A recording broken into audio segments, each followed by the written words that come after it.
Hi, this is FCF Podcast. I'm the host, VJ, and I'm here with. Scott Harris. It's a pleasure to have you on the show today. Can you tell the people at home, I know you work for the Tigers, but can you tell them a little bit more about what you're doing, what your role is? Sure. Thanks for having me on. I'm the president of baseball operations with the Tigers, which means I'm in charge of building the team that plays every year at Comerica Park and trying to build the best team we can and get to the playoffs as many times as possible like we did last year. So to kind of break it down, like, what are you really looking for as a scout? Are you more of like a scouter, or do you like look for scouts, or what's kind of really your role? Like, do you filter out who comes in and who comes out?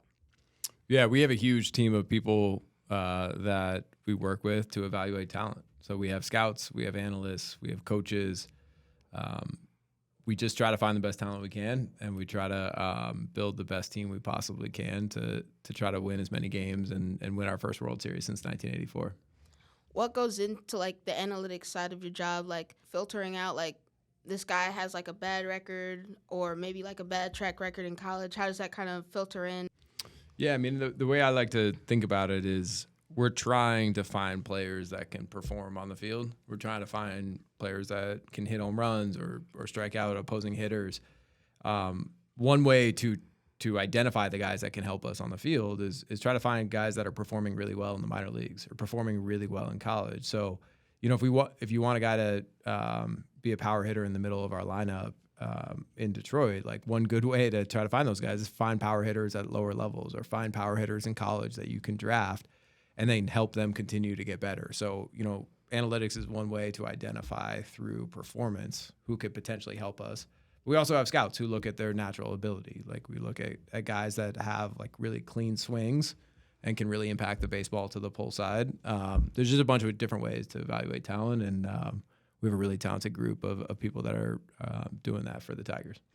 What would you suggest to like younger players like myself? Because I know there is something out there called MLB Develops, which is basically like they have like an MLB ID tour where you kind of like they evaluate you and kind of break stuff down. What would you recommend for like kids my age on how we could even get our name out there to even be looked at by an MLB team? For sure. No, it's a really good question. I think, first and foremost, like have fun on the field. Like when I'm looking for players that could potentially play for the Tigers, I want players that love baseball, that love to be out there, that love to play, that are really, really good teammates. So I would start there, like start with a real passion for the game.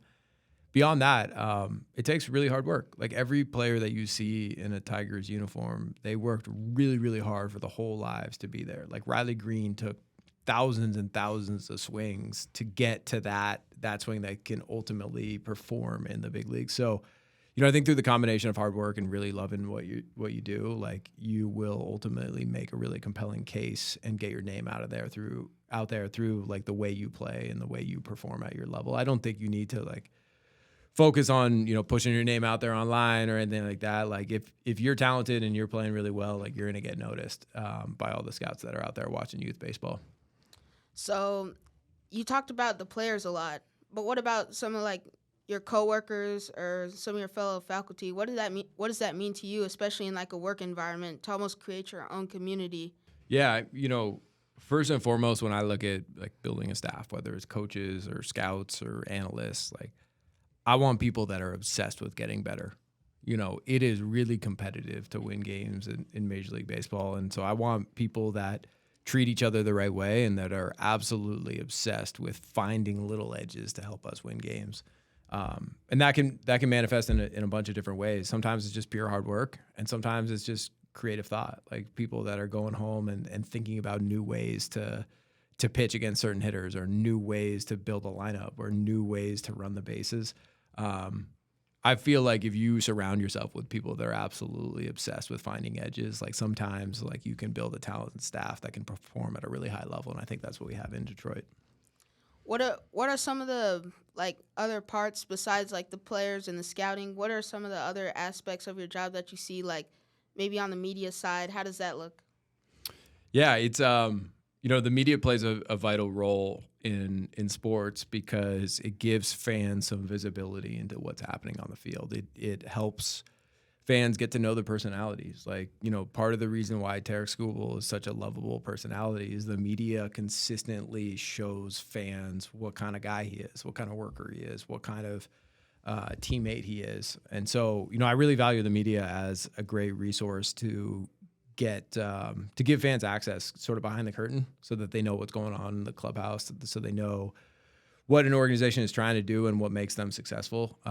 So I really value that what they do, and Dan Dickerson is one of those guys that's a member of the media that consistently gives our fans great access to what's going on in the field and in the clubhouse. What would you say makes your job like, man, I want to get up every day and do this, or like who or what are those people that maybe just make you go the extra mile to say, hey, I might go out of my way to maybe look at this kid just because Tarek Skubal said so because he's a cool guy? Yeah, there are a bunch of moments in my career that have really energized me. I'll say one that sticks out that's recent is we clinched a playoff spot for the first time in 10 years on a Friday night in Comerica Park, and the place was jammed. I mean, it was just packed to the gills, and there were people outside that didn't even have tickets that just wanted to be downtown in Detroit to feel the energy coming from the park. And so when we ultimately won, I think Wenzel Perez and Parker Meadows collided in right center field to clinch a playoff spot. And then our players ran on the field, and I actually ran on the field too. And I was just standing there and looking around and seeing tens of thousands of people really celebrating, and it felt like a real cultural event in the city. And if you look around and that doesn't motivate you to work hard, that doesn't motivate you to try to create that scene again, you're probably in the wrong business. So that's one of the moments that sticks out for me. You talk about the people of Detroit. What would be your message to them in saying hey, we're here, the Tigers are here, especially after the playoffs, making the playoffs this season? I know that's a big thing. I watched it personally myself. And what would you have to say to the people of Detroit just saying, hey, Detroit baseball is here? Yeah, I mean, first and foremost, thank you. I've felt the support since I came to the city 2 years ago. Throughout, all the communities, people really love the Tigers here. It's a real passionate sports town. And the other message I would have is, this is just the start of things. We made the playoffs with the youngest team in baseball last year. We have a really good farm system with a lot of good young players that you might not know yet, but you're going to know in the future. So we're building something special here. We intended to build something that would last, something that would really be around for an entire competitive cycle here. And we feel like there's a ton of momentum headed in the right direction. So really proud of what we did last year and feel like there's a lot more to come on the horizon.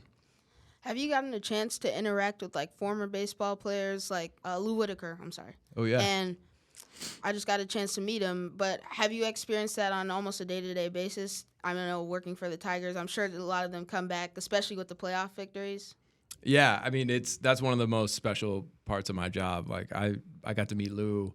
I get to interact with Willie Horton a lot. Alan Trammell is on our staff, and some of these guys are just really, really special. Like Tram, for example, he's a Hall of Fame shortstop. His number is retired. He's achieved everything you could hope to achieve in this game, yet he's on the backfields in spring training, working with A-ball infielders on, the nuances of turning a double play because he loves the game, because he's obsessed with helping people around him get better. And it's really, again, it's really energizing to see someone who is that famous and that gifted and has achieved such, incredible things on the field want to give back. And so it's really inspiring for our whole staff to see a guy like Tram work as hard as he does. How do you see, you talked about on the field, but how do you see these players and even former players, off the field, how they move, how they carry themselves, and how do you think that could also, inspire younger kids such as myself, such as Jacob? How do you think that could help us, maybe show us, hey, yeah, we made it this far. Maybe it's time for me to show, the little kid how to throw, a fastball or curveball? Yeah, I talk to our players a lot about how playing in Major League Baseball is a privilege. Not a lot of people get to do it, but it's also a huge responsibility. A lot of people are looking up to our players, whether they like it or not. They're setting an example for younger, players in the area, but also just young people who are coming to the game. So fortunately, we got a lot of really good players who have great heads on their shoulders, and they know that they're setting a good example for, kids around Detroit. But we try to remind them at every turn that they have a huge responsibility, because a lot of kids in this area are like really trying to emulate them. And so I think keeping it top of mind for them helps them focus on setting the right example on and off the field. All right. Well, again, we thank you for your time. This is FCF Podcast. I'm VJ signing out. Thank you. You crushed it.